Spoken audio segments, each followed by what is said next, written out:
Oi, gente! Oi, turma 201, tudo bom com vocês? Aqui é a Rafaela, professora de Geografia, e na aula de hoje nós iremos fazer a revisão do capítulo 3, que tem como tema a Ásia. O conteúdo desse capítulo vocês podem encontrar a partir da página 8 da apostila de vocês.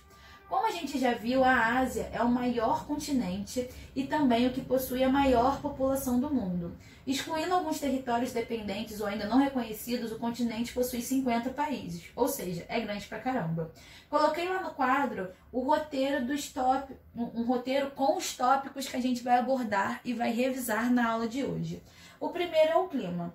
A Ásia, ela possui um clima muito diversificado, como uma consequência principalmente do tamanho do continente. Já falei que ele é muito grande, né? Então ele vai ter diversos fatores atuando no clima da região. E a gente também vai ter a presença de numerosas regiões montanhosas, que vai influenciar diretamente o clima. A gente tem no extremo norte do continente o clima polar, que vai ter como características longos invernos. O clima temperado continental, ele é predominante no interior do continente, na área central, e vai ter como características a presença de verões de elevadas temperaturas e invernos muito frios, ou seja, verão quente e inverno muito frio. Os climas árido e semiárido, eles ocorrem na Ásia, na região sudoeste e meridional, onde a gente vai encontrar extensos desertos. E vai fazer, gente, com que o continente asiático tenha a maior quantidade de desertos do mundo.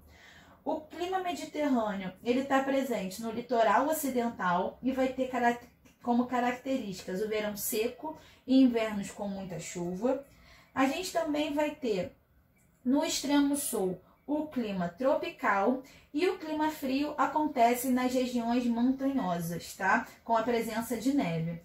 Mas o principal clima, o mais significativo do continente, por isso que eu deixei ele por último, é o clima tropical de monções. E ele vai atingir as regiões mais populosas, da Índia até a China.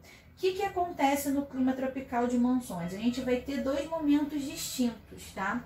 Ele vai ser dividido na monção marítima e na monção continental. Na monção marítima, ela vai ocorrer no verão. E o que acontece? As massas de ar continentais aquecem mais rapidamente que as do oceano, dando lugar a rajadas de vento carregadas de umidade do Índico e do Pacífico. Ou seja, no verão, a gente vai ter o vento do oceano para o continente, certo? Essas massas de ar atingem a parte oriental e meridional do continente com intensas chuvas que podem durar dias e às vezes correspondem a toda a taxa de precipitação anual. Então, gente, vamos lá. A monção de verão, ela vai ocorrer do oceano para o continente, o vento vai soprar e a consequência vai ser chuvas intensas, tá? Já na monção continental, ela vai ocorrer da forma ao contrário, né?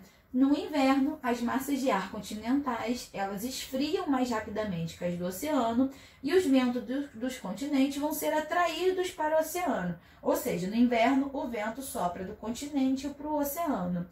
E qual vai ser a consequência disso? A gente vai ter longos períodos de seca, tá? Esse fenômeno ele ocorre muito mais na Ásia devido à extensão territorial e a toda uma dinâmica de ventos na região. Eu não sei se vocês lembram daquele episódio daquele time de futebol que ficou preso dentro de uma caverna da Tailândia, que ela inundou de água e eles não conseguiam voltar. Então, essa caverna ela foi inundada por chuvas de monções. São chuvas extremamente intensas e rápidas. E a gente conseguiu, né, visualizar melhor essa realidade nesse episódio, onde essa caverna ela alagou muito rapidamente e fez com que aqueles meninos ficassem presos. Graças a Deus eles conseguiram ser recuperados, né? E o final da história vocês já conhecem. Tufões também ocorrem com frequência no sul, leste e sudeste do continente, tá? Quando a gente falar da vegetação na Ásia, a gente vai ver que no extremo norte do continente, onde tem o clima muito frio, a gente vai ter a ocupação de tundras. A taiga a gente vai ter no norte, tá? E ela vai ocupar cerca de 43% do continente, então a taiga é super importante.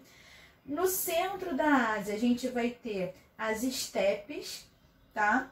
No centro-sul, florestas tropicais. E vamos ter também xerófilas nos desertos asiáticos, tá bom? Depois, gente, a gente falou sobre o relevo da Ásia.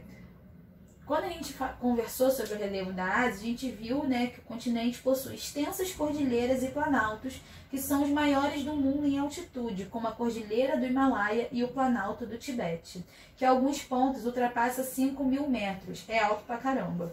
As 18 montanhas mais altas do mundo estão no continente, sendo que o Monte Everest, que vocês já devem ter ouvido falar, é a mais alta, né, do mundo, com 8.840 metros. O Monte Everest, ele se situa na fronteira entre a China e o Nepal.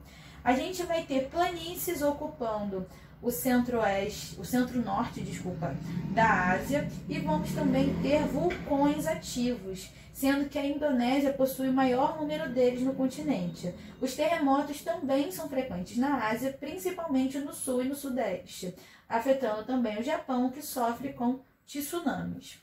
Na hidrografia da Ásia, a gente vai ter rios volumosos, principalmente nos verões, né? Lembra que a gente viu as chuvas de monções. A gente vai ter como destaque o Yangtze e o rio Tigres e Eufrates. A gente também vai ter outro destaque, que vai ser o Mar Morto, que na verdade é um lago. E o Mar Morto, ele possui a particularidade de possuir uma quantidade de sal 10 vezes superior à dos oceanos. E devido a essa salinidade, o Mar Morto não tem a presença de peixes, tá? A gente também vai ter na Ásia muitos mares, como o Mar Vermelho, que é uma fronteira natural entre a África e a Ásia, o Mar da Arábia e o Mar Cáspio, que é o maior mar fechado do mundo e faz fronteira com 5 países, e o maior lago de água doce do continente é o Baikal, na Rússia, tá bom? Aqui a gente encerra a parte dos elementos físicos da Ásia. Depois a gente entrou nesse segundo momento, né, na parte mais dos aspectos humanos. A gente começou conversando sobre as grandes cidades, certo?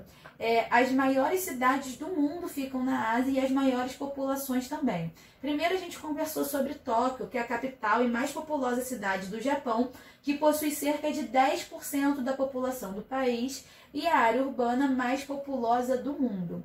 Tóquio é um centro político, comercial e cultural do Japão, é um dos 3 centros financeiros do mundo, junto com Nova York e Londres, possui um dos maiores PIBs do mundo. Para vocês terem uma ideia, gente, em Tóquio vão ter muitas empresas sediadas lá, como por exemplo a Sony e a Toshiba.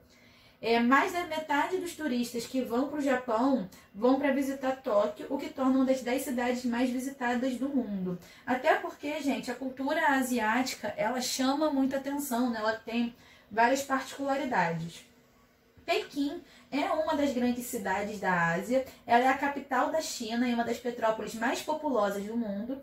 Pequim também é um centro financeiro, político e cultural da China e possui 7 patrimônios mundiais. Então, vocês já devem saber que eles têm um potencial político, um potencial turístico muito alto. Possui 7 patrimônios mundiais e os destaques vão ser a Cidade Proibida e a Grande Muralha. Por causa da grande concentração de pessoas, a cidade possui problemas de congestionamentos e de poluição, tá? Além da grande concentração de pessoas, a China ela vai ter um problema muito grande de poluição devido ao uso do carvão como fonte de energia, tá? Mas não vou adiantar não, que a gente vai conversar sobre isso mais à frente.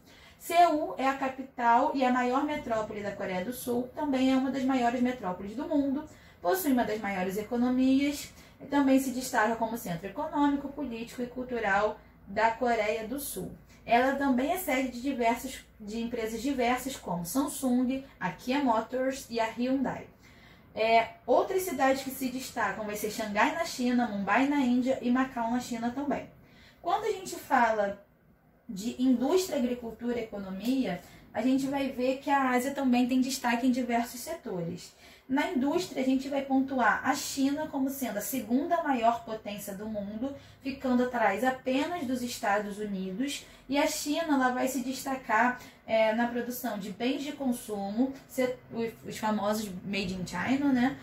O setor tecnológico, automobilística e siderúrgica. Os destaques da indústria do Japão são a indústria automotiva, naval, eletrônica e de informática. Na Índia, a gente vai ter o destaque da tecnologia de informação. Por quê, gente? A Índia, ela foi colonizada pela Inglaterra, então na Índia fala-se inglês. Então, vários dos call centers de grandes empresas, elas estão localizadas na Índia, tá? A gente também vai ter o destaque na mecânica e na siderúrgica. E a gente também vai ter lá na Ásia, localizados os tigres asiáticos. Quem são esses tigres asiáticos? Singapura, Hong Kong, Taiwan e Coreia do Sul. Tá? Eles possuem uma economia industrial bem desenvolvida, sendo grandes exportadores mundiais nos setores de informática, eletrônica e automobilística. Tá? A agricultura é a atividade mais praticada no continente. A gente não pode esquecer, gente, que a Ásia ela tem um desafio demográfico. Tem gente pra caramba lá, então tem gente pra caramba para alimentar. A gente vai ter como destaque o cultivo de arroz e trigo, principalmente na China. A gente vai ter arroz, trigo e leite na Índia, além de milho e cevada por todo o continente, tá? No que tange a pecuária, a Índia ela vai se destacar como uma das maiores exportadoras de carne do mundo, juntamente com o Brasil. Porém, a gente vai ter uma diferença. A carne que a Índia exporta é a carne de búfalo. Por quê? Porque a vaca, né, é considerada sagrada no país, então é proibido o abate desse animal na maioria dos estados, ou seja, é proibido matar vaca na Índia. A China também vai ter destaque na produção de suínos, ovinos e bovinos. Já na mineração, quando a gente fala de recursos minerais, a gente vai ter um grande destaque na região com o Oriente Médio e o petróleo, né? Para vocês terem ideia, o Oriente Médio possui cerca de 60% das reservas mundiais de petróleo, o que torna países como, por exemplo, o Kuwait e o Catar um dos mais ricos do mundo, e outras regiões do continente vão possuir reservas de ferro, carvão, chumbo, entre outros minerais, certo? E por último, quando a gente falou sobre o IDH da Ásia, a gente viu que entre os países asiáticos, o país melhor colocado no IDH de 2015 foi Singapura, em 5º lugar, e vem subindo ano a ano, pois para vocês terem uma ideia, em 2013 Singapura estava em 9º, em 2015 ele já estava em 5º. Depois a gente teve Hong Kong na posição de número 12, Japão na posição de número 17 e a Coreia do Sul na posição de número 18. Ainda na lista do desenvolvimento muito alta, a gente vai ter mais 7 países asiáticos, entre eles a Rússia, na posição 49. Tá? A China, ela vai, na lista de desenvolvimento alto, vão aparecer 14 países asiáticos, entre eles a China, segunda economia do mundo, que vai aparecer na posição 90. No menor nível da lista do desenvolvimento baixo, aparecem 3 países asiáticos, sendo que o pior do continente é o Afeganistão. Coreia do Norte, Macau e Taiwan não tiveram seus índices divulgados. Tá bom, gente? Então, pessoal, nós estamos encerrando a nossa revisão dos conteúdos do capítulo 3. E como vocês já sabem, nós vamos ter a nossa atividade devolutiva número 4, referente aos assuntos do capítulo 3. O que eu quero que vocês façam? Vocês devem fazer o nosso bom e velho amigo resumo do capítulo 3, certo? Não esqueçam, pessoal, de colocar nenhum dos conteúdos vistos ao longo do capítulo. O resumo é uma ferramenta muito importante, de grande valor, para facilitar o estudo de vocês. Então, caprichem, tá bom? A gente fica por aqui. Um beijo, se cuidem e até a próxima. Tchau, tchau!